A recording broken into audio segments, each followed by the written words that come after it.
Good evening, everyone. Today I am going to teach you how to make a sessional on Gandhi and peace. So, the subject is peace education, and the topic is write a note on Gandhi and peace. So, first of all, right after starting, we're going to explain the meaning of peace education. We're going to start with the term education. In this context refers to any process, whether in school or in informal or non-formal educational context, that develops in children or adult the knowledge, skill, attitudes and values leading to behavioral change. And then we're going to explain the meaning of peace, which is does not merely imply the absence of overt violence. It also encompasses the presence of social, economic and political justice, etc. Then we're going to explain the the term peace education, which is peace education is the process of acquiring the values, the knowledge, and developing the attitudes, skills, and behavior to live in harmony with oneself and with others. And then you're going to elaborate from here. If you want the PDF of this sessional, please comment and I will post the PDF on Telegram. Then we're going to write the definition of peace education. First, we were explaining the meaning of the term, and now we're going to define it.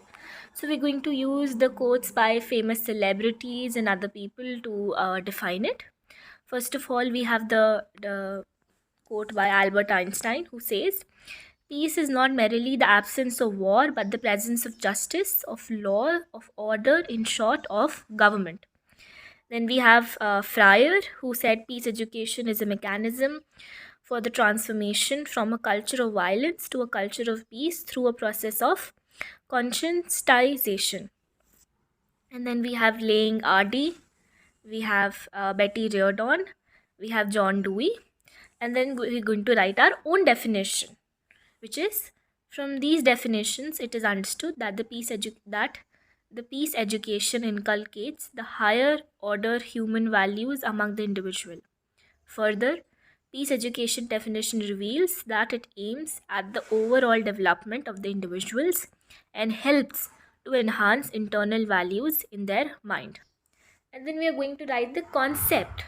From where did peace education come from? So, Betty Reardon makes reference to the concept of positive peace and negative peace. She says, the term negative peace refers to absence of war or physical or direct violence, while the term positive peace is used to refer to the presence of non exploitative relationships or conditions of social and economic justice diminished. Reardon therefore recognizes that the problem of concern for peace educators are manifold, including diverse areas such as economic deprivation, development, environment and resources, and universal human rights and social justice. You don't have to write and so many times, you can use a comma. Uh, then we'll write the scope. So, what is the scope of peace education?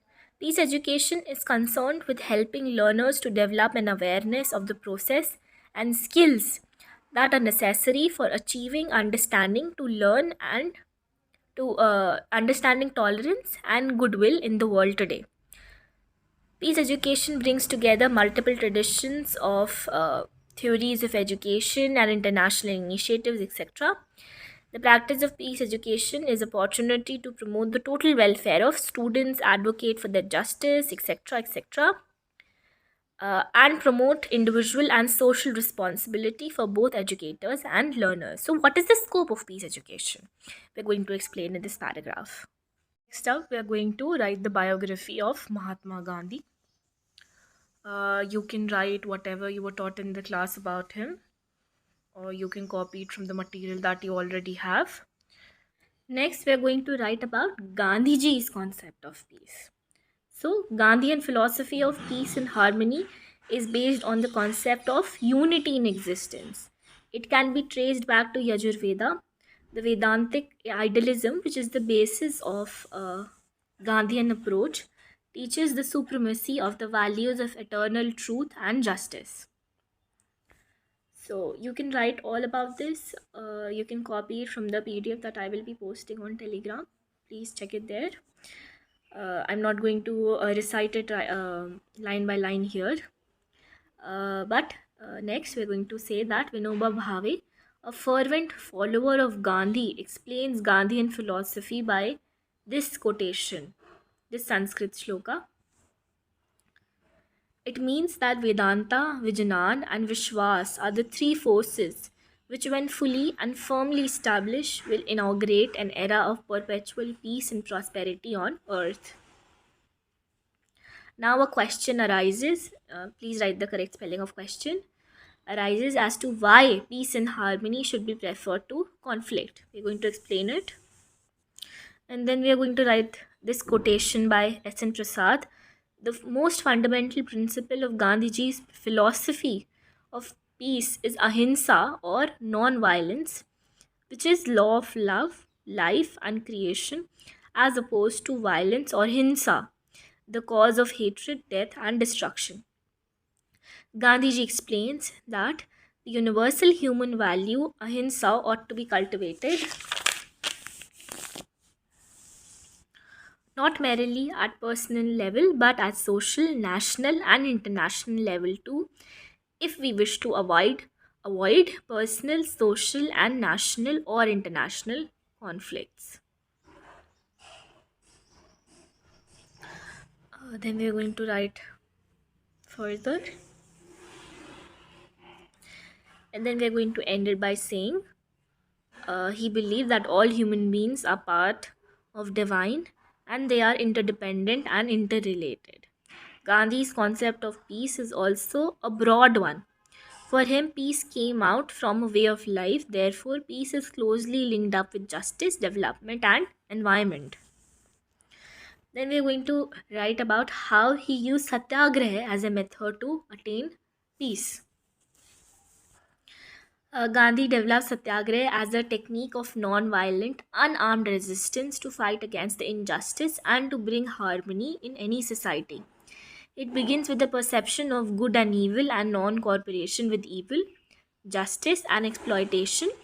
Satyagrahi concentrates on the removal of evil, but at the same time, he is also supposed to love the evildoer.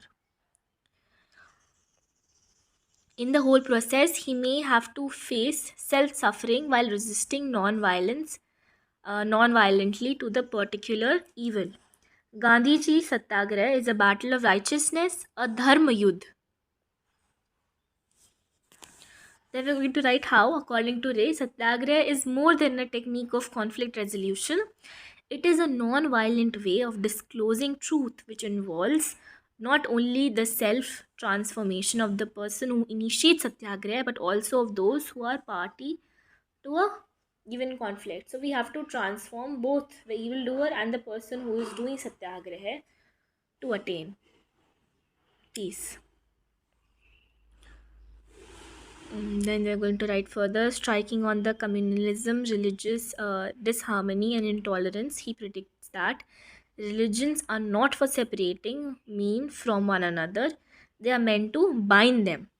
Gandhi's vision not only inculcates such values among individuals but also envisages such role among nation states to promote ideal world order. It is because Gandhiji believed in the fundamental truth of all great. It is the fundamental truth. It is the fundamental truth of all great religions of the world. By embracing Gandhian tolerance, it is predictable. It is practicable to abolish the ideological and religious fundamentalism to ensure the establishment of an ideal world order of religious tolerance based on peaceful coexistence. Write about the non-violence resistance that Gandhi used. Mahatma Gandhi of India was one of the most influential spokesmen for peace and non-violence in the 20th century. Gandhism comprises the ideas and principles Gandhi promoted.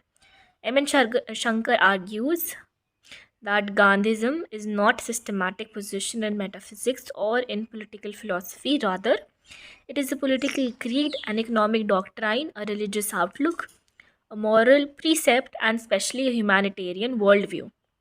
It is an effort not to systematize wisdom but to transform society and is based on an undying faith in the goodness of human nature. So, Gandhi was influenced by the pacifist ideas of Russian novelist Leo Tolstoy. In 1908, Tolstoy even wrote a letter to a Hindu which said that only by using love as a weapon through passive resistance and Indian could the Indian people overthrow colonial rule. In 1909, Gandhi and Tolstoy also began a correspondence, and Gandhi was said to be heavily influenced by Leo Tolstoy. Then we're going to write about how Gandhi realized later that this level of non-violence required incredible faith and courage, which he believed everyone did not possess.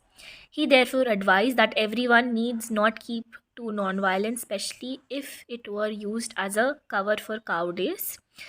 So he said that non-violence cannot always be used. Where there is only choice between cowardice and violence, I would advise violence. So he was not always advocating non-violence. But then we're going to write about how there were a lot of people who also criticized this method. Gandhi came under political fire for his criticism of those who attempted to achieve independence through more violent means. As you all know, there were various methods by which people wanted to achieve independence from the British rule. There was also armed conflicts between Indians and Britishers, and Gandhi criticized them, which in turn made people criticize Gandhi. That there was a time when people listened to me because I showed them how to give fight to British without arms when they had no arms. But today I am told that my non-violence can be of no avail against the Hindu Muslim riots, and therefore people should arm themselves for self-defense.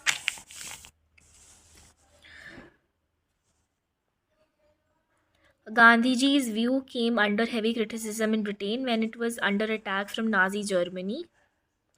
He told British people in 1940, I would like you to lay down the arms you have as being useless for saving you or the humanity. He said that there should be a non-violent way to solve the conflict that was going on during World War II, which came under a lot of fire from the British people and from people who were being influenced by it. Then we're going to write about how violence, discrimination, and exclusion cause suffering for millions of people across the world today. So, violent protests and conflicts are still ongoing in the world today. Born out of fear, ignorance, and mistrust, these factors undermine safety, health, and human potential. They are very much endangering the life of many humans. However, they are intertwined and have common root cause. So, all these conflicts have a common root. By looking at these common root causes, we can seek common solutions. The promotion of culture of non-violence and peace is not just about the absence of war. Non-violence just does not mean absence of war. It is not an end or final goal, but a process. So we're going to write this. In the last paragraph, we're going to write, there are concrete actions we can take to work towards a more non-violent, humane, and equal society. We have seen non-violence works as a foundation of a number of social and religious movements. It can also be used by individuals to reach out to others to find common solutions to problem. The promotion of non-violence and peace is an intrinsic ideal of humanity. Then we are going to write how education comes into promoting peace. Education is a lifelong process. We are learning throughout our whole life, and learning or education or educating ourselves is not just about going to school or college or doing some kind of course. Through this process, human beings learn till his last breath and acquires knowledge. Knowledge does not always have to be theoretical, does not always have to come from books, does not always have to come from the mouth of a teacher.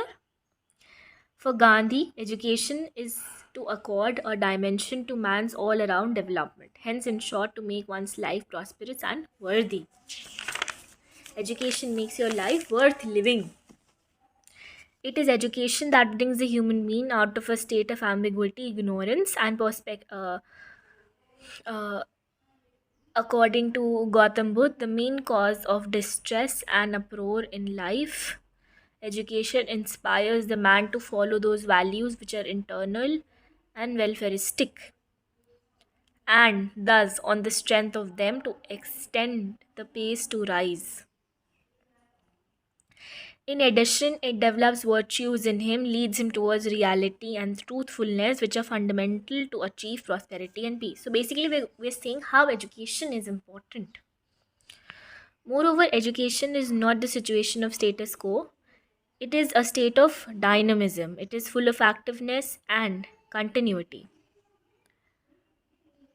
In this regard, if one ventures to say that pathway to peace goes through avenues of education, will not be inappropriate.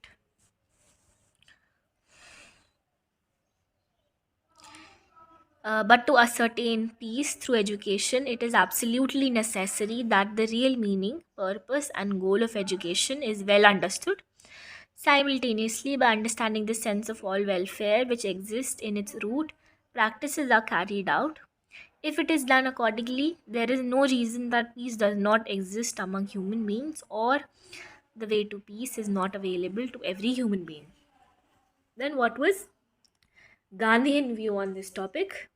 According to Mahatma Gandhi, education is an unending exercise. As I said before, it is continuous. It goes on throughout your life. You keep on learning till your last breath.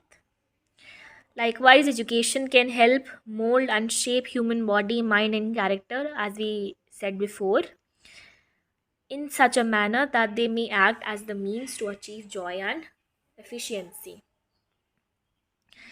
Categorically, education as expounded through Gandhian imagination and explanation is means to guide and lead a human being from his birth to death. So according to Gandhian point of view, it leads an individual from birth to death. It guides the human being through this journey of from birth to death.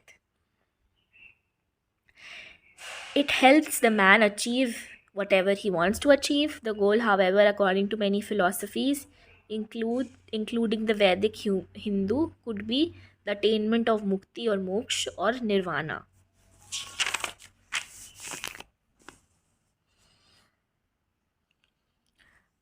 Mahatma Gandhi wrote many articles of education from time to time.